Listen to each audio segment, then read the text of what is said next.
General Hospital spoilers for Thursday, June 5th, reveal that Carly Spencer will accuse Nina Reeves while Jason Morgan gets a new mission. Sasha Corbin will also face some labor pains, so let's talk about all the twists and turns ahead. We should start with Anna Devane since she'll turn to Jason for help proving that she's right. It sounds like Anna will seek Jason's assistance when it comes to exposing Professor Henry Hank Dalton's illegal activities. Since Jocelyn Jacks is too green to go up against a former agent like Anna, Vaughn intends to handle her instead. On Thursday's show, Jack Brennan will warn Jocelyn that under no circumstances should she run interference. However, something tells us Jocelyn may go against orders eventually, and could perhaps come through for Vaughn when he lands in a tight spot. Over with Lucky Spencer, he'll wonder if Elizabeth Baldwin is saying no forever now that she's turned down his marriage proposal. GH spoilers say Lucky will struggle with the difficult truth, so Liz may force him to face the reality of the situation. Elizabeth doesn't trust that Lucky really wants to settle down and build a life with her in Port Charles. As a result, Liz may push Lucky to look within and decide if he's really meant for a future like that. Deep down, Lucky may feel he's meant to be out there saving the world. And that means it's not a good idea to make such a big commitment to Elizabeth. Next, Maxie Jones will talk to Sonny Corinthos about putting misgivings aside until she has a reason not to. Maxie has been caught in some tricky situations lately when it comes to Brooklyn Quartermaine, Lulu Spencer and even Sasha, but she'll keep trying to navigate them as best as she can. On the witness stand, Sasha will suffer some pain and admit she thinks she's going into labor. This baby drama will derail Sasha's testimony, but the damage is already done now that she's admitted Michael Corinthos is the father of her unborn child. Michael will shut down Rick Lansing's interrogation of Sasha and rush to her aid. Willow Corinthos is also going to leap into action, so her medical knowledge could be useful as Sasha's baby crisis plays out. As for Carly, she'll hurl accusations at Nina Reeves during a court break. Carly may figure out that Nina uncovered the true paternity news and blabbed, so she'll return the favor by blurting out that Nina's the one who had Drew Kane drugged. While Carly loses her temper, Curtis Ashford and Portia Robinson will be busy hosting a family party across town.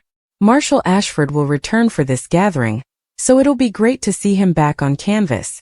General Hospital spoilers say Marshall will have a lot to catch up on, so stay tuned for updates on his family bash. The air in Port Charles was thick with tension as Carly stormed into the Metro Court, her heels clicking sharply against the marble floor.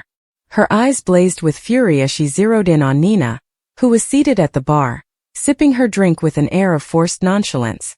The other patrons sensed the impending confrontation, their conversations dwindling into hushed murmurs. Carly didn't bother with pleasantries. "You think you can just waltz back into town and pretend like nothing happened?" Carly snapped, slamming her hands on the bar. Nina turned slowly, her expression cool, but the tightening of her fingers around her glass betrayed her unease. "I don't know what you're talking about, Carly," Nina replied, her voice measured. "But if you're looking for a fight, I suggest you take it somewhere else." Carly let out a bitter laugh. "Oh, I'm not looking for a fight. I'm looking for answers. You've been scheming behind the scenes, haven't you? First you interfere with my family, and now you're trying to destroy my business. What's your endgame, Nina?" Nina's eyes flickered with something unreadable, before she schooled her features into a mask of indifference. "If you're referring to the recent business acquisitions, that's just smart investing. Nothing personal." "Everything with you is personal," Carly shot back. "You can't stand that Sonny chose me over you, and now you're determined to make me pay. Well, newsflash. I don't go down without a fight." Before Nina could respond, Jax appeared, placing a restraining hand on Carly's arm. "This isn't the time or place," he murmured, though his gaze was fixed on Nina with equal suspicion. Nina smirked, lifting her glass in a mock toast. "Listen to your friend, Carly. You wouldn't want to make a scene." Carly's jaw clenched, but before she could retaliate, her phone buzzed. A message from Jason flashed on the screen. "Need to talk. Urgent." She hesitated, torn between confronting Nina and finding out what Jason needed. With one last glare at Nina, she turned on her heel and strode out, Jax close behind. Meanwhile, Jason stood in the dimly lit warehouse on the outskirts of town, his expression unreadable as he surveyed the documents spread across the table. The mission was clear: retrieve the stolen shipment before it fell into the wrong hands. But the stakes were higher than usual. This wasn't just about business, it was about survival. Sam stepped forward, her brow furrowed. Are you sure about this? Going after the Pikeman Society alone is suicide. Jason didn't look up. I don't have a choice. If they get their hands on those weapons, innocent people will die. Then let me help, Sam insisted.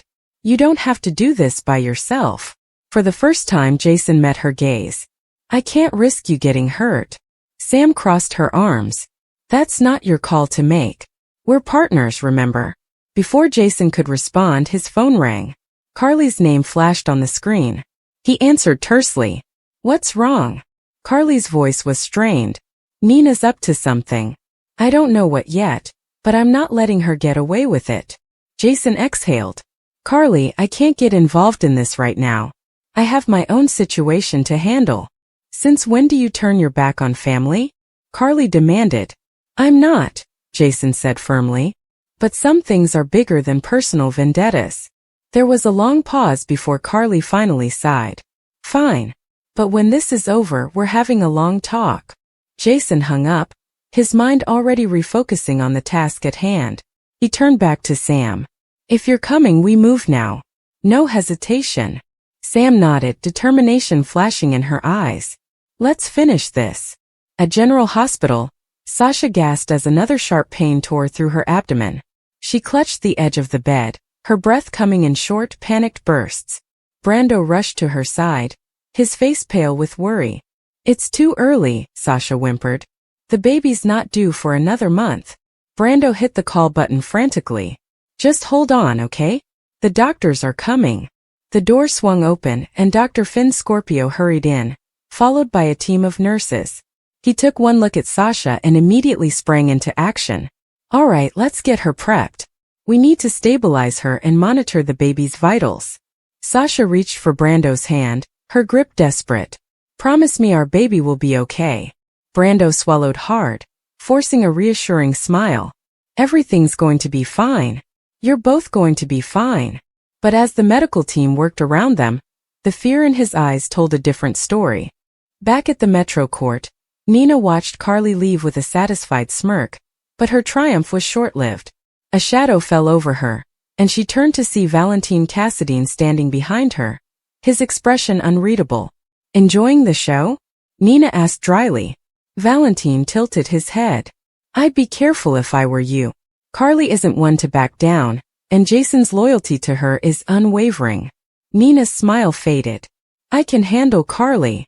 Perhaps, Valentine mused. But can you handle the fallout when all your secrets come to light? Nina's blood ran cold. What are you talking about? Valentine leaned in, his voice barely above a whisper. You've been playing a dangerous game, my dear. And if you're not careful, you'll lose everything. Before Nina could respond, he straightened and walked away, leaving her staring after him with a growing sense of dread. As the night deepened, the lives of Port Charles's residents intertwined in a web of deception, danger, and desperation. Carly's accusations against Nina were only the beginning. Jason's mission would test his limits, and Sasha's labor pains signaled a life-changing event that would leave no one untouched. And somewhere in the shadows, unseen forces were at work, ensuring that the coming days would bring revelations no one was prepared for. The General Hospital recap for Thursday, May 29th, shows that Willow Corinthos received Michael Corinthos' breakup ultimatum, while Drew Kane stole Lila Quartermain's ring. Let's talk about how Thursday's GH excitement played out. Dante Falconeri arrived at Lulu Spencer's apartment to confront her about her investigation into his biological kid, assuming she had told Giovanni Gio Palmieri the truth.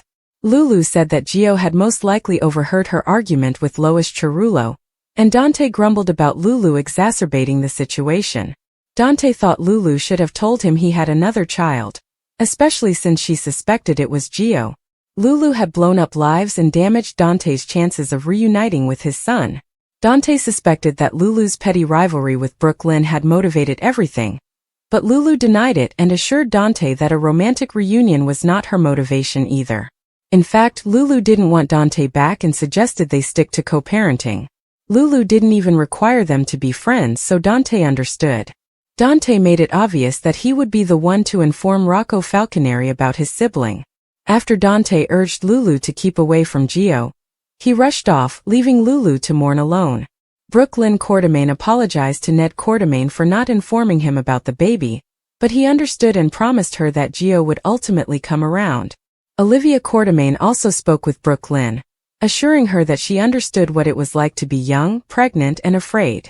Tracy Quartermain spoke with Olivia and finally, Ned about the Gio problem. Tracy said that she recently discovered Brooklyn had a kid, but she had no idea it was Gio until tonight. Gio yelled at Emma Scorpio Drake on the footbridge because he didn't need a babysitter, but he eventually calmed down and understood he should be grateful for her help. Emma refused to leave Gio alone and wanted to accompany him wherever he went, so they made arrangements to get away from all of his family problems. Jason Morgan thanked Sasha Corbin for accompanying him to pick up Amelia Corinthos, and promised her that he would still be there for her. Michael's reappearance would not affect anything. Sasha felt a little hypocritical for assisting Michael in removing the children from Willow, when she had no intention of allowing him to raise their own child. Cody then came, shocking Sasha with news of the Gio turmoil. Cody felt awful about his role and how it all happened, but Sasha thought he was being too hard on himself. Sasha did, however, indicate that it was a useful lesson in respecting parents' decisions in tricky situations like this one. Willow pressed Michael at Carly Spencer's house to let her say goodnight to the kids, but he refused, believing they no longer belonged with their mother. Michael indicated that he would pursue full custody of the children, but Willow may still visit them if she ended her connection with Drew. Michael was only willing to bargain if Willow left Drew's residence and cut off all contact with him. Willow thought Michael was being cruel about her happiness, but he held firm on doing what was best for Amelia and Wiley Corinthos. Michael believed Willow had to choose between Drew and her children. Willow was very upset as Michael slammed the door in her face. Michael reconnected with Jason and provided updates on his conversation with Willow. Jason wondered if there was any chance for compromise, but Michael vowed that the custody battle would proceed as long as Willow was with Drew. There was also some discussion regarding Sasha being called to testify, and the paternity secret that was kept hidden. In an ideal world, Michael acknowledged that he would like to be the father of Sasha's child. Willow informed Drew in the car about Michael's refusal to allow her see the children, admitting that if Michael had his way, she might never see them again. Willow pointed out that Michael was only prepared to let her visit Wiley and Amelia if she ended things with Drew. Although Willow seemed tempted to accept Michael's ultimatum, Drew maintained she couldn't trust Michael to keep his part of the bargain. Willow agreed with Drew, stating that Michael had turned vicious and was no longer the man she knew. Willow intended to return her wedding band and engagement ring to Michael in the morning once she had removed them. Drew requested that they save Lila's ring and give it to Amelia eventually. Willow remained concerned about the custody battle, but Drew provided plenty reassurance. Drew stated that Michael wasn't completely clean, so they just needed to find out what he was hiding and use it against him. According to General Hospital spoilers, the custody situation is likely to worsen, so stay tuned. Or even realized he was my son. When Ma proposed Camilla, I was too selfish to say no, Lois acknowledged. I was terrified to send your kid out into the world. This way I could check on him and make sure he was okay. Brooklyn then made the ultimate point. Gio was not fine when Camilla died. I was an adult when that occurred. Why didn't you tell me then? Brooklyn inquired. Lois stated that she didn't want to add to Joe's confusion, and she also wanted Brooklyn to be free. If Brooklyn had known about Gio, she might not have met Chase. But Gio was my son, and your decisions deprived me of the opportunity to make my own choices for him. And now that he's an adult, I'll never get that chance again, Brooklyn cried. My kid refuses to talk to me. I can't help him with his identity dilemma because he doesn't trust me. You destroyed everything he ever believed about family and he now has no one. Gio will never talk to me again, and I do not want to talk to you again. Just then, Gloria arrived from nowhere to chastise Brooklyn. Hey, don't you ever talk to your mother like that, Gloria said. You want to have it out with someone, young lady, you have it out with me. Carly entered Curtis' office and explained Willow and Drew's legal strategy, which involved accusing a man in a burn clinic of abandoning his children. It would be very helpful if Aurora Media could remind the people that. In Monday, June 2's General Hospital recap, Giovanni Gio Palmieri broke up a family argument at the Quartermain home, and Elizabeth Baldwin found an engagement ring. Let's talk about all the drama that occurred in the thrilling GH episode that aired on Monday. Before talking about the impending legal dispute, Christina Corinthos Davis and Michael Corinthos enjoyed a charming reunion at Carly Spencer's house. After turning against Willow Corinthos, Christina backed Michael's decision to take the kids away from her. Christina realized the stakes were high when Michael acknowledged that Drew Kane had purchased real estate in Washington, D.C., and may move there with Willow and the kids. Christina believed Willow would see a completely different Michael in that courtroom, now that he was prepared to make a strong comeback. She assured Laura Collins that the $10 million that was gone was due to legitimate investments in Alexis Davis's office. Laura was too busy to review the Dolos paperwork when Suzanne, Alexis' assistant, brought it in. She became perplexed when Suzanne brought up Laura's family's growth. After examining the Dolos documents, Marco Rios entered after Alexis had been left alone. Marco expressed his concerns to Alexis since it appeared to be a money laundering case, and was evidently a newly established shell corporation. Rocco Falconeri asked Lulu Spencer if Brooke Lynn Quartermain and Dante Falconeri were Joe's real parents after reading blogs about his parents and watching Joe's online outburst. He gave Rocco the best explanation he could after Dante appeared and verified that it was true.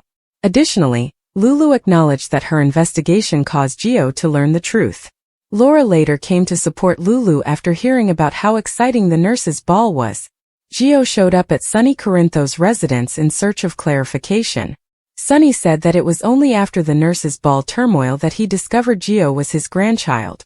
Before everyone found out that Dante was his son, Sonny also told Lois Cerullo that he was Joe's grandfather. Sonny believed he should give himself some time, even if Gio believed Dante detested him, and was hesitant to establish a genuine bond. Dante visited Sonny after Gio left to discuss the 22 years he had lost with his son. Gloria Cerullo stood up for Lois at the Quartermain mansion, but Brooke Lynn was still upset with them both since they continued to keep the secret even after Gio became an orphan. Brooke Lynn questioned how Lois and Gloria could convince her that they were acting in Joe's best interests after witnessing how broken Gio was on stage. The already tense conversation was abruptly interrupted by Gio. Lucky Spencer revealed at Elizabeth's house that Christina had accidentally cut the brakes on Rick Lansing's car while pursuing Ava Jerome. Liz was concerned that she may pursue Ava once more, but Lucky saw no use in locking Christina up. Lucky maintained that Christina had learned her lesson, and that it was too late to call the police because he was now also an accessory. Liz valued it since Lucky was making an effort to be truthful, and deserved the confidence Liz was giving him. Elizabeth wanted to simply move on from all of this and vowed to remain silent. Liz and Lucky shared a sweet moment after Liz talked about how Lucky helped her make the most of a difficult situation involving her fractured leg. Elizabeth was shocked to discover what looked to be the engagement ring box Lucky had placed on the sofa when he left the room. Stay in for more updates on Liz and Lucky's future plans, as General Hospital spoilers indicate they will have a lot to talk about shortly. Gio breaks up the family argument after Liz's engagement ring is found. There was a noticeable tension in the room that was thick enough to sever with a knife. Liz remained motionless, her fingers shaking as they touched the tiny velvet box hidden within the drawer. Curiosity overcame her, even if she hadn't intended to pry.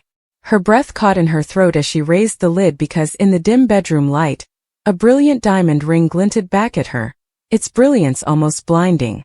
She was certain that everyone in the house could hear her heart pounding so loudly. Was this a ring for an engagement? Had Gio intended to pop the question? She had a wave of emotions at the concept, including joy, shock, and a brief moment of